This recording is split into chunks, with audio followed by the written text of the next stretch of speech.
What's up, everybody, and welcome back to Enter the Ring Live on a Tuesday, November what is today? The 9th? Ninth. Is the 9th? I think it's the ninth. Yeah, today's November 9th, 2021, with your hosts, an abbreviated show today with an abbreviated amount of hosts. It's me and AJ Rage today. What's up, bro? What's up, brother man? How you doing, man? Good. Eric is presently detained at the moment and not by legal authority. No, we're going to just do a quick 30-minute show tonight because I got some stuff to do. We wanted to obviously talk about last minute thoughts on the fights coming up this weekend. A pretty good big weekend. Let's start with the a fight that's kind of getting overshadowed this weekend. It's taking place in Phoenix, Arizona. The return of David Benavidez and his younger brother. No, I'm sorry, his older brother. Older brother, Jose. Older brother, Jose Benavidez, returns after a long layoff at a new weight class, 154. Mm-hmm. And I mean, ultimately, I think he plans to get back down to 147. But you know, in the interim, he's fighting this fight at the super welterweight limit. David Benavidez, 24-0, 21 knockouts, former two-time belt holder. Right, he held the belt twice and lost it both times. Once on the scales and once due to an unclean post-fight random drug test or whatever you want to call it. Basically, the WBC belt is the one that he held, the one that Canelo now currently holds. So in the minds of Benavidez and some of his supporters, they felt like he never really lost that belt in the ring, and I have to admit he never did. So, yeah. What are your thoughts on? Well, as we know, in this fight, the original main event for this card was Benavidez versus Uzcategui, who was a former title holder who subsequently lost his title to Caleb Plant. So Uzcategui tested positive for a banned substance. He's out. They bring in a guy. It's either Kyron Davis, 16-2. Davis, yeah. Kyron Davis, 16-2 record. Saving the show, so to speak. I mean, because I couldn't imagine they would go on with the show with David Benavidez not on the card. So yeah, Kyron Davis is he's a tough KG veteran. He's a guy. I believe he's out of Philadelphia. He's a guy that's been just outside the top 10. Suffered a close defeat some time ago, but I look at it this way: it's good news for Uzcategui because I don't think he was going to present much of a challenge. He's a little too stationary. He's got decent firepower, but Benavidez is a completely different monster. And I know if there's any one person who's not complaining about the fact that Benavidez lost his title the way he did, is probably Canelo Alvarez, being the fact that he got a little bit easier road with Caleb Plant than he did. And I'm not taking anything away from Caleb Plant, but Benavidez is a completely different monster. Agreed. Bigger, longer, stronger. Maybe not as skilled as boxer as Caleb Plant, but definitely a much more physically imposing guy. He's all of 168 pounds. Very much so. And I still wonder how he makes it down to 168, but he does. Well, you remember, Michael, when we were interviewing his brother, Jose. This is right after he had lost the fight to Terrence Crawford. Yeah. And this is when his brother was on the undercard of the Errol Spence Sean Porter fight when he beat Durrell, who had a sensational victory just this past week. We both made a comment. It was me, you, and Jose and Paul Benke, the former champion. And we made a comment that how big Jose is.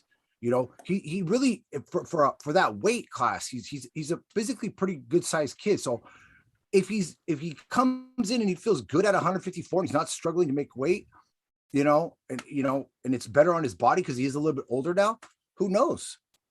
Yeah, I mean, 54 is wide open. He's well rested. He's obviously always going to have to deal with those leg issues. From being shot in the leg, he's always going to have to deal with that issue. But maybe with the extra added 7 pounds, just a little bit more muscle mass you could put on your lower extremities, and maybe that'll help. I don't know. I'm not a physician, but I'll play one on the radio. Well, he's always had really good power, like his brother. So let's just see if we can carry that power, maybe even add to it, accentuate to it at 154, because throwing Jose Benavidez into that 154 pound mix in a division that's already got so much talent that's coming up right now, then, it just makes things even that much more interesting. Yeah. And, the fact that he's back in training, I saw a few months ago when he was back in training, he actually looked pretty good. He was pretty big. He was probably hovering right around 175, 180, but that's to be expected if you don't fight for a couple of years. But anyways, I'm excited to see him back into the ring. And of course, the main event there in Phoenix, David Benavidez, it's a hometown fight for him. At this point in his career, he just has to stay on track, stay on course. Can't look bad. Can't can't suffer any slip ups or speed bumps, because I mean, he very well could be in the running. I had heard rumors that that Canelo's next opponent to make is either going to be a Benavidez or Charlo. And once, like I said on our Sunday show, I don't believe Charlo's deserving of that shot. Granted, he is the champion at 160, but is yet to fight at that weight. Why would you not give the guy that was the former champion that held that belt, right? I mean, that makes for an interesting story. Here's a guy who had the belt, lost the belt by technicality. Now Canelo holds the belt. I mean, they can play off that whole, hey, I want my belt back. You know, like you said, it's the whole Tyson Fury scenario. That's what Tyson Fury's been able to hold on to in the heavyweight division, being the fact he never lost the belt in an actual fight. So that's why he was looked at as kind of like the lineal champion. So if you look at that lineal champion, even though Canelo's the unified champion, I would still look at David Benavidez as almost like a lineal champion in a sense, because he never lost the title per se against another opponent. I could tell you why Canelo would pick Charlo against David Benavidez, and probably a lot of other people would say that just based on the fact that a lot of risk. David Benavidez, like I said, I mean, you could say you could question some of his skill, but you know, he does so many things really good, but it's that speed and how he moves. He's very athletic for a guy that size. I don't know anybody that size that moves the way Benavidez does. One thing Canelo's been able to do to these bigger guys is push them back. There's no doubt in my mind he will not be able to push David Benavidez back. No, I'm not saying he won't land punches on Benavidez, and we'll see what David Benavidez's chin is made of, but he will not retreat. That's the one thing that he will not do. So, and Charlo, actually Charlo, based off of his last performance, not looking all that great. You know, that might be the, I don't know, that might be the easier of the two. I definitely think it's easier of the two. Absolutely. I do too. But, so that's taking place on Showtime. It's a TGB promoted event. So Showtime, I think the start time is probably around 6 o'clock, 5:30, 6 o'clock for the prelims. Main event probably should go off probably like between 8 and 9 p.m. Pacific time. I mean, I'm looking forward to seeing both fights. I think the Munguia fight's probably get the main event for that one, probably going to happen a little earlier, because if you know, Arizona doesn't change their clocks back the way California does. Arizona is kind of I think Arizona at this time of year, they're immune to that.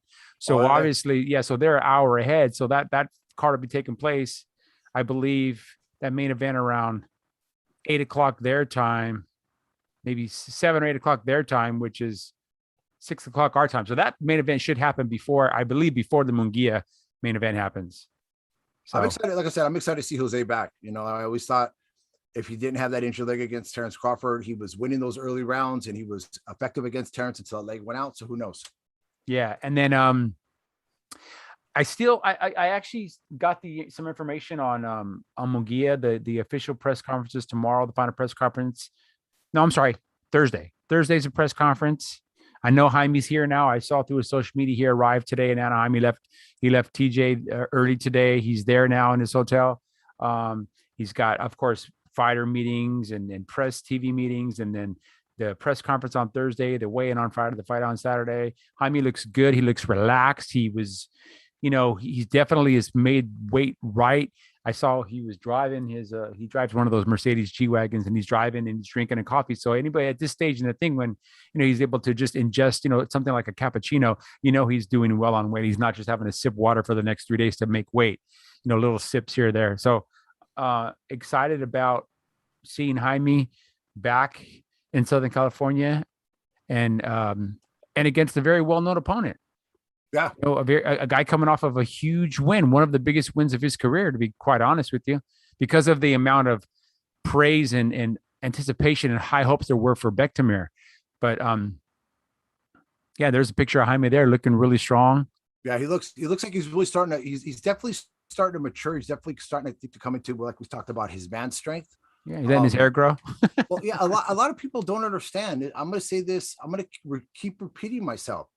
You know, they look at these young crop of fighters coming up, guys like Devin Haney and Ryan Garcia and all these and Teofimo Lopez, and they give them such praise for being, you know, young, and they don't realize that Jaime Munguia is right in that same class. You know, this is a guy who, you know, just, I think turned 24.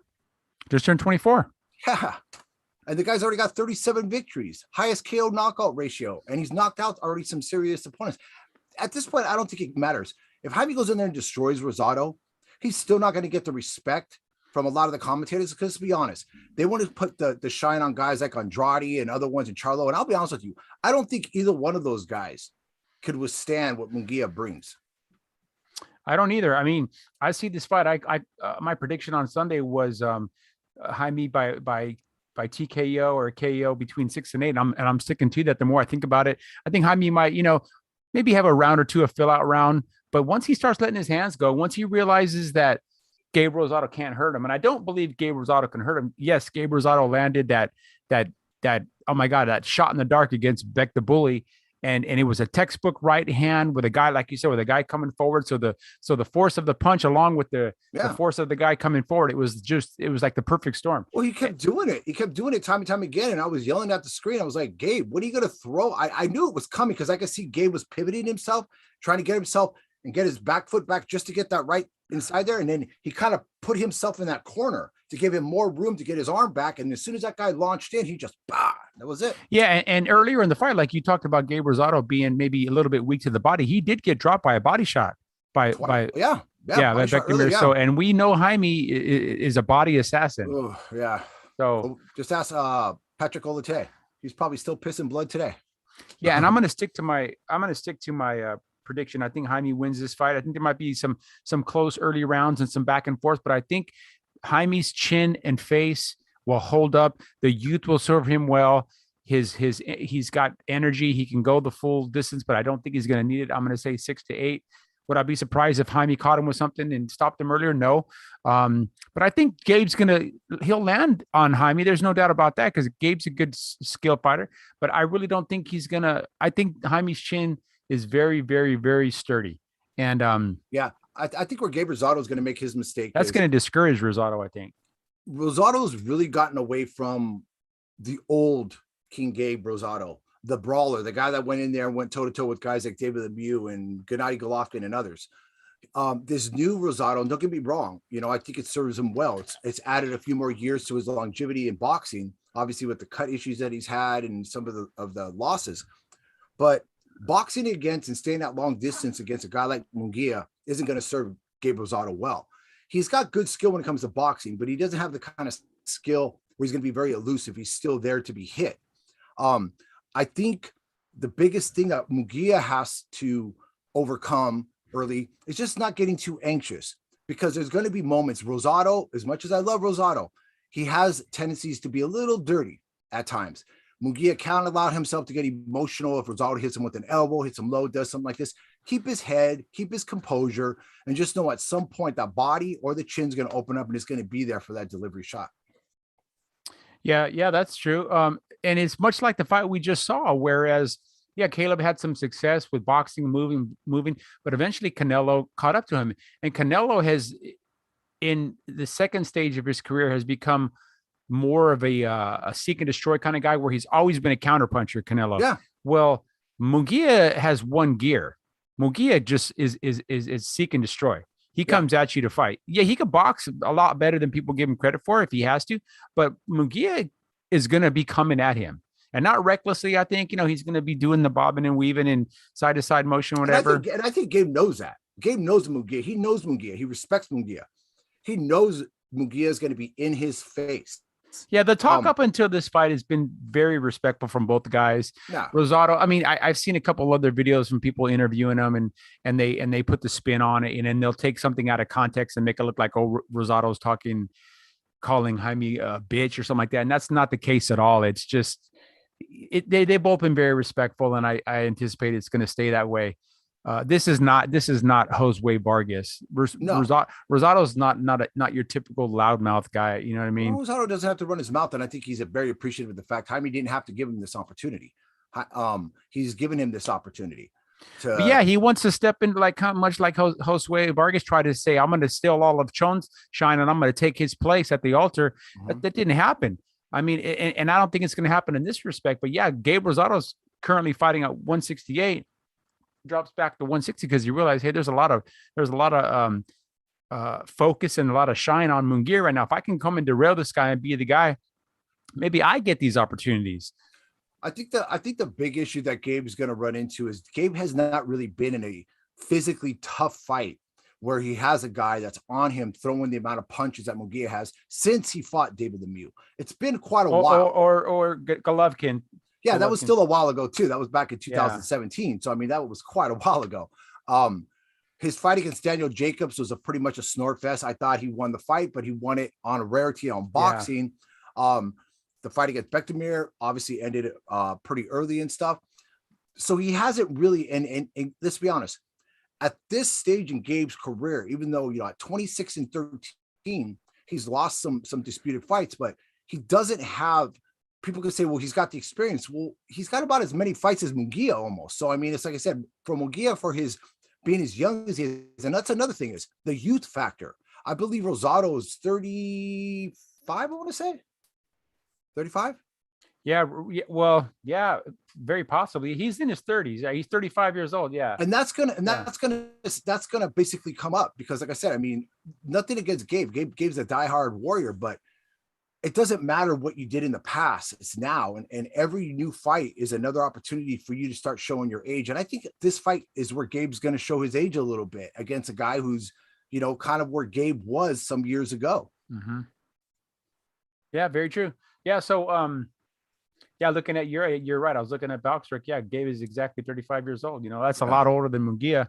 You know, and in some cases, the youth can play against you, like it did with the Vargas Zepeda fight. But in this case, I don't think it does because, like you said, Jaime does have a lot of fights. He's got 37 fights and 31 knockouts. Yeah, he turned pro, 15 or something? Yeah, he turned pro very early. Yeah, and fought, it was like Canelo, like 15 years old. Yeah, he fought everywhere from like a 147 to 154 to 160, back down to 154. So, yeah. I think that's one of the things too that's a misconception. I think that's something that some of the commentators here have to start working on.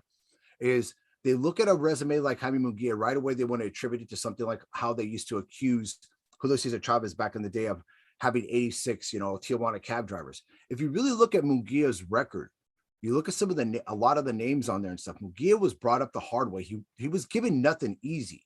He was thrusted into fights where he was the B side against fighters like Montiel, amongst others, and ended up coming out on top. It was only then that Golden Boy really started to put shine on Munguia and say, "Hey, we got something here in this kid." And that's when they approached Zamper for you know, for like a co-promotion type thing. Yeah, because I mean, Zamper was his sole promoter from his inception, because I believe it's they promoted his dad way back in the day. I mean, and I maybe the term promoted was wrong, but they used his dad on some of their cards, and obviously, you know, Jaime was there, and you know, far cry from his father. His dad, I love Jaime Senior, but I think he was 1-11 or 1-10 or something like that. Yeah, and you know, and I know sometimes people will say things like that. Well, you know, the father, or maybe they had a brother or an uncle or a cousin or somebody that didn't quite fare as well in boxing. But I'm gonna teach them right now. Anytime you get in the boxing ring, any type of experience, there's no such thing as bad experience. All experiences are good. Just because he lost more fights than he won doesn't mean he wasn't competitive in majority of them. Very true. And who knows who he fought? You know, a lot of times, you know, these guys that are kind of like the gatekeepers are fighting some of the best guys. I mean, I know guys that have records of like 16-16, but you look at these guys at the end of their career and they've got these memories of these epic battles because they fought guys that won on world titles, where you got guys who got all the shine and never fought anybody, you know, until they get exposed later on. Yep. So, you know? Once again, I checked Boxrec. There's still no updates on the undercard. I mean, I'm sure there's going to have a full day of boxing there at the pond, and we do plan on being there in Anaheim to watch this fight. I just, you know, they're still just a little bit slow on getting these bouts approved. Hopefully there's, you know, they do put together a decent undercard, because I'm very excited to watch just the entire card. You know, it's been a while since we went and saw some fights in Anaheim. I think you and I saw Leo Santa Cruz fight there. That was probably the last time. That was several years ago. Yeah, that was his fight against Kiko. The Spanish guy. That's dang it, I'm losing his name because he's actually getting ready to fight a fight right now too himself. Kiki Rodriguez, Kiki something. Maybe it might have. Yeah, but you know what? That was a great crowd there. Anaheim's got a lot of boxing fans, so let's just hope that you know, the turnout is good, you know, because that's going to bode well for Jaime. Oh, I'm sure the turnout's going to be well. There's a especially in Anaheim, there's a huge Hispanic demographic out there and stuff. So I drove by the thing just the other day, and I saw they got the big board out there. Munguia, believe me, everybody knows. Press conference on Thursday is open to the public. Weigh-ins open to the public, and that's what they need to do now that COVID's not over, but the restrictions are a little bit relaxed. Is the press conference going to be over at Anaheim? It's going to be I believe it's going to be at the Pond. It's either going to be at the Pond or the fight. I'm too busy, but I might be able to squeeze way to the weigh-in on Friday. Thursday, I already looked into it. I'm busy, but I'd like to make the weigh-in on Friday, and that'll probably take place between 1 and 2. That might be something for us to do. Go down there and, obviously talk to the team. I haven't seen Jaime in a little while, but I'm sure he'll be happy to see, his former connections here in California. So, well, the thing is about, like I said, we've mentioned Jaime a lot on here because obviously, your connection with them, and then, we all got to be really good friends, and spend a lot of time at the fights with them and stuff. Just the kind of guy that Jaime is, and I'll leave, and it really upsets me when I see how the press and a lot of these commentators do. But I got a quick little story. So we're at the Quiet Cannon. We went down there to go see one of the young fighters out of the gym fight who was successful. And during the time, the announcers announcing all of these local guys and whatnot, they even announced Johnny Molina, who was there, the Gladiator. And come walking in, unassuming, to his seat that was actually seated right next to me was Jaime Munguia, the current 154-pound champion at the time. Yeah. He didn't come in and say, hey, I'm Munguia, I'm this. And it wasn't until after, we kind of, waited to the people and stuff, because he's not a flashy guy. He's a very humble guy. He's the type of person that when he first walks in, he doesn't walk in looking for people to serve him. He extends his hand and greets you and stuff. He's a great kid. He's good for boxing. And I just want to continue to see success from him, because I think he's a person who could feel, everybody's always talking about who could feel those shoes of Marvin Hagler, be that dominant middleweight champion. I think we got one right here. He's got the age, he's got the strength, he's got the mentality, and with the right people behind him, Munguia could be a long-term champion. Yeah. Very well said. I love the kid. I've known him for a few years now. And like you said, that always just very humble, just gracious, never condescending, never assuming, never egocentric or conceited. Not like what you get out of a lot of other fighters. We've been in the presence of guys like the Charlos and all of those guys, and we know how they are. Yeah, and they're unapproachable, and they think that they're, they basically think that they are elevated to a status that's, to where they're just, I don't know, superhuman, and they're not. I remember the party that we had when my daughter graduated college. We had a party over here at this place here in Glendora, and Jaime showed up with some of the members of his team, and he was so gracious. He talked to everybody, took pictures, met everybody. We had a blast. He's just a fun guy. He's the kind of guy that I'd like to hang out with and have a beer with. Although, Jaime doesn't really drink a lot. He, obviously, especially during training camp, but he's just a good kid. You talk about Jaime when he went to your right here. My daughter's graduation. Yeah. So right there. Yeah, that was a great night there. We had me, you, Johnny Molina, Renee Moreno. We had fun. Yeah, it was a great night, man. Good night. Yeah. But and that was him fresh off of his couple of his wins. I think that was right after the Brandon Cook fight, I think, or maybe after the Liam Smith fight. Yeah. Might have been after the Liam Smith fight. Yeah, that's right. Because the Liam Smith fight, I was stuck here in Cali. I didn't make that fight, but the very next one. So that must have been right after that Liam Smith, in between the Smith and Cook fight, I believe. So yeah, absolutely. Like I said, Jaime, he's always been a great guy. He's there right there with me and my son. And Jaime's a good sized guy too, because I'm not a small guy. Jaime's, for the weight, he's a good sized guy. Yeah, he's about 6 foot. So, and like I said before, I saw him spar everything from fast, welterweight, super welterweights, all the way up to guys like 185, 190. So, but I will say one thing though, the perception of Jaime and his popularity has risen to a high point. I saw a video not that long ago where Jaime was, I think it was in Mexico, or it could have been somewhere else, I'm not sure. And he was coming out of something, it looked like a clothes store, and people caught it. It was Munguia, and it was just like this drove of people just came rushing up. You know what I'm saying? Yeah. So he's definitely becoming one of those people that is highly visible within his community and the surrounding boxing world. And after after what I hope to be a successful fight this Saturday, I think his stock's going to rise even more. And the days of like, flashy, mouthy guys to be a villain, and that's how you get people to watch you. That's never going to be Jaime Munguia. He's just going to be. Well, those are the guys who are dominating boxing right now. That's the problem, is they try to get the perception, but Teofimo's his antics that he did with the Canelo thing made him look like even a bigger idiot, and he's probably going to be on the. I'm hoping he's going to be on the losing end against Cambosis, You know what I'm saying?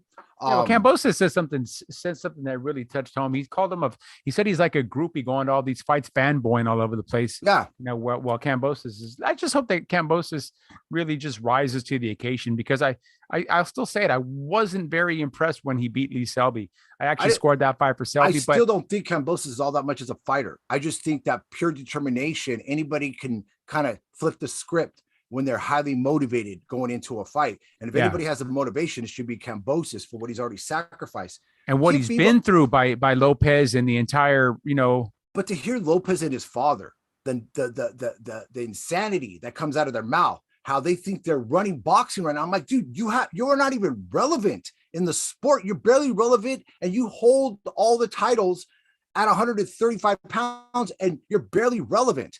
You know, if you had a popularity meter, it's barely flickering a little bit. Nobody cares anymore. They're done hearing it. You got to watch that interview with, I think it's like BT Sport or one of those, and they interviewed Josh Taylor. Josh is here in Vegas now training.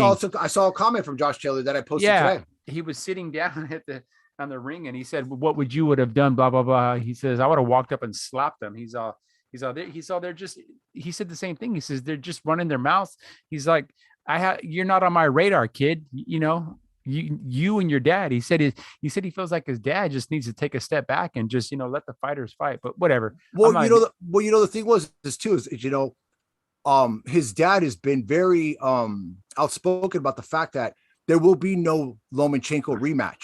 When he sat there a few months ago on national TV on ESPN and said, absolutely, when he was pressured, absolutely, based on what he just did, he's like, yes, we'll give him a rematch. And I think, I don't know, maybe he was just saying that just to look like the good guy on TV. But he basically said in the interview that I just saw, and this is after the Canelo fight, was that. No, I know that. I know he's changed his tune. Yeah. Yeah. He changed his tune now because this all changed after Lomachenko's devastating one-sided demolition of Nakatani, a fighter who gave Lopez everything he can ask for that night.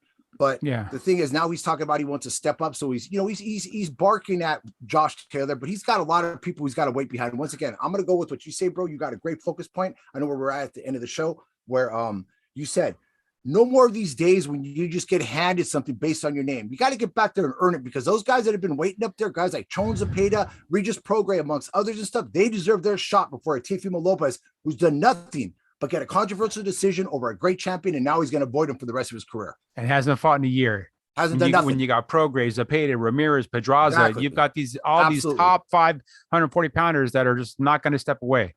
I mean, as far as I'm concerned, Tank Davis has done more at 140 because he fought at 140. He fought Victor Barrios. I know. Mario Barrios. He fought Mario Barrios. Won that title, that WBA 140, whatever you want to call it. I don't know if it's the world champ, because I can, it's the interim or whatever it's called. Either way, he fought at 140 pounds. I saw Junior was talking, saying who's Tank fought. Mario Barrios, maybe he's not as good as Lomachenko, but I'll tell you this, he's a legitimate 140 pounder, and he's something that, you take Lomachenko out of Teofimo Lopez's resume, who does he got? Mason Menard? Diego Maldonado? Come on, man. Exactly. So, all right, brother, man.